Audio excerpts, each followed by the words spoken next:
Irado, Abahube Baile Commande, Ishade Korea Date, Shade Koradaya, Irada Badobeliande, Shiado Bedaya, Ecomeliano Shade, oh la la la la la la la la. Good morning. This is Kenny Idedevbo on When God and I Talk. Yesterday we did the opportunity cost of serving God. This morning we're going to be looking at kingdom economics, marriage expenses. When I got married, I had more money than senses. That was in 93, May 29th. I was just beginning to make money from the World Bank. I spent about $33,000 or $40,000. $32,000 was given to me by my boss as a loan while pending my payment from the World Bank. As soon as the money came, I paid the money back.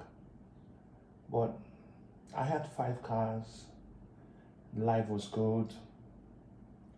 Wedding band was $25,000 in Kingsway stores. We spent so much money. My wedding suit, my brother didn't tell me the exact price. It was about $2,000 or $2,500 for myself. And Emeka and Idida was my best man. The wedding gown was $4,000. All stupid money spent. They say the success of your wedding is inversely proportional to the amount of money spent. So it goes to reason that the success was inversely proportional. So most of the money, my then father-in-law photocopied, I gave him about 250 invitation cards. He photocopied 250 more. The traditional wedding was a massacre. It was like a carnival. Everybody that was anybody in the agricultural sector in Nigeria was there. But let's look at it in perspective of today's economy. Kingdom economics regarding marriage expenses emphasizes stewardship, intentionality, and prioritizing the long-term marital covenant over a single-day event. It advocates for debt-free weddings, aligning expenses with biblical values rather than societal pressure. You see, stewardship over waste. Kingdom economics opposes wasteful and greed, encouraging couples to manage resources wisely as trustees, not just as consumers. Debt-free celebrations. The Bible advises against debt, which can be deadening to a new marriage. Financial experts warn that post-wedding debts create significant stress. Priorities giving. The first principle of a godly budget is giving God's work tithing. Couples should leave their parents and live together as one. So which means they should jointly take decisions. There is something called in Uwe, marrying a poor person. There is no question that everybody cannot be rich. Somebody in your father's house must have been poor one time. So you can't tell me marrying a person that is poor will demean your status. Value-driven budgeting. Focus expenses on elements that reflect the value of the marriage covenant rather than competitive display. Avoid social pressure. Social media often paints an unrealistic picture suggesting massive spending is necessary. Kingdom economics calls for separating oneself from this pressure. Simple receptions are not compulsory, and a small intimate celebration can replace a lavish one. In London, somebody said I call the word London. In London, some people marry at the registry, and we go to Wingwa, the Chinese restaurant. where you can eat as much as you want for £9 and £9.99. Now it's about 20.99 or 15.99 now. And we're not more than 20 people, sometimes not even up to 10. We will eat as much as you have and go home. Venue, utilizing church premises for reception rather than expensive rented halls. Why do you need that?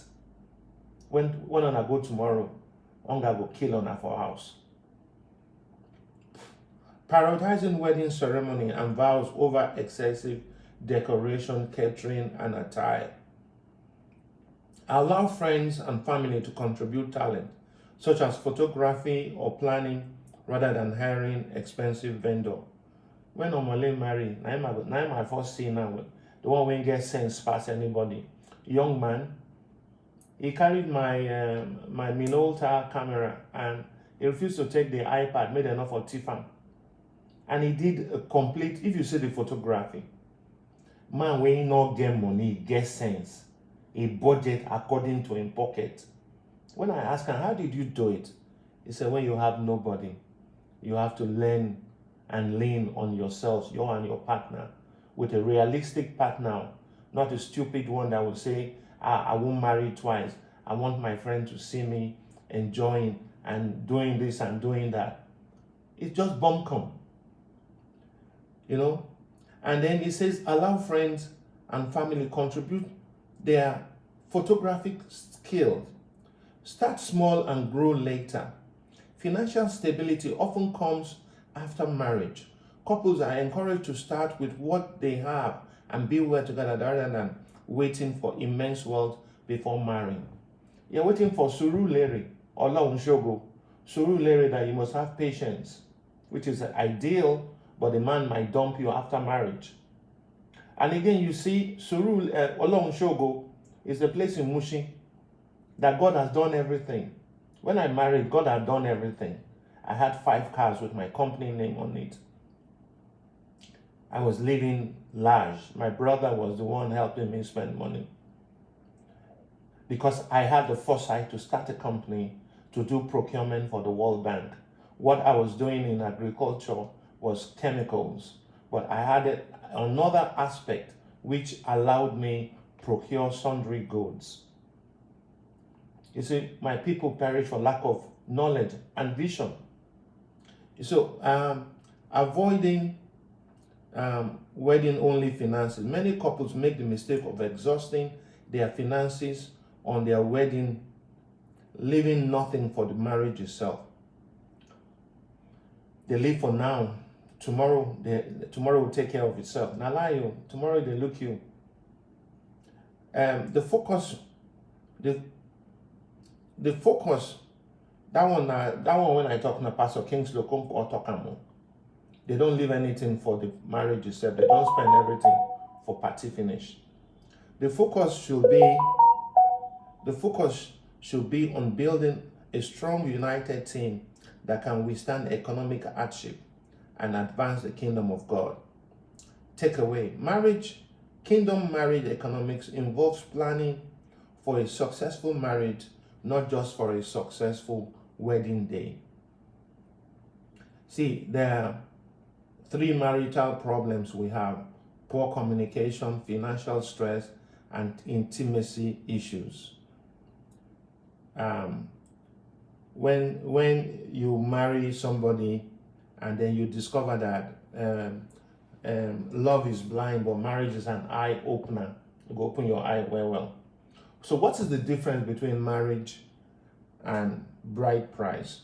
Bride price is a payment, money, goods, livestock made by the groom and his family to the bride family, while dowry is money paid to the woman's family. 10 minutes done now. You see, this marriage thing, I just decided to talk about it. Some of us are favored. I know one of my friends, very good friend, he doesn't talk to me now. When he married, they had the 25 item list. My sister took some, I took some, one of my friends that doesn't talk to me now, took some. That's how we finished the list. They are doing very well today, but their starting was poor. They didn't have much. So you should not lean not on your understanding. You know, and the first miracle that Jesus did was marriage, turning water into wine. He didn't say you should be stupid. He didn't say you should borrow to marry. He didn't say, for instance, that he said, he that findeth a wife findeth a good thing and obtaineth favor from the Lord. The blessings of the Lord maketh rich. So God must bless you if you are in the right position and your standing is correct. So ideally, this marriage thing, we may talk about it tomorrow, or we talk about Isaiah 60 verse 22. I'm not sure which one we're going to do. But as I wake up in the morning, like I just did now, we should learn that eating for now, using all your mouth to eat because you won't make people see you. See me, my marriage lasted 23 years. The last 10 years was horrible. So the success of your marriage is inversely proportional, a mathematical equation that they throw in now, to the amount of money spent. If so much money, people have invested so much money when they should give you to buy land, to build house, buy car for your wife, even me, they tell me I'm not going to marry my wife unless in Papa buy motor. I buy the motor. That time a Mazda 626. It was 55,000. He came in and dashed me 50,000. Lucky I will buy the car for 55.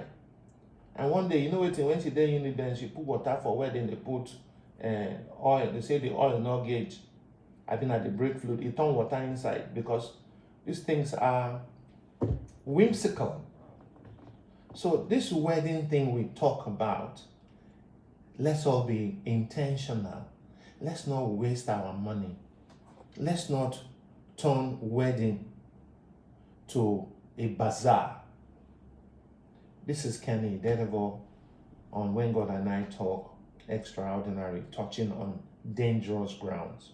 Some people could cuss me up and I get on a mouth. Enjoy your day. You are not there, you know never ever fail. You cannot change, you cannot fail. You are not man, you know never disappoint. You are a good father, you never ever fail. Whatever that you say will surely come to pass.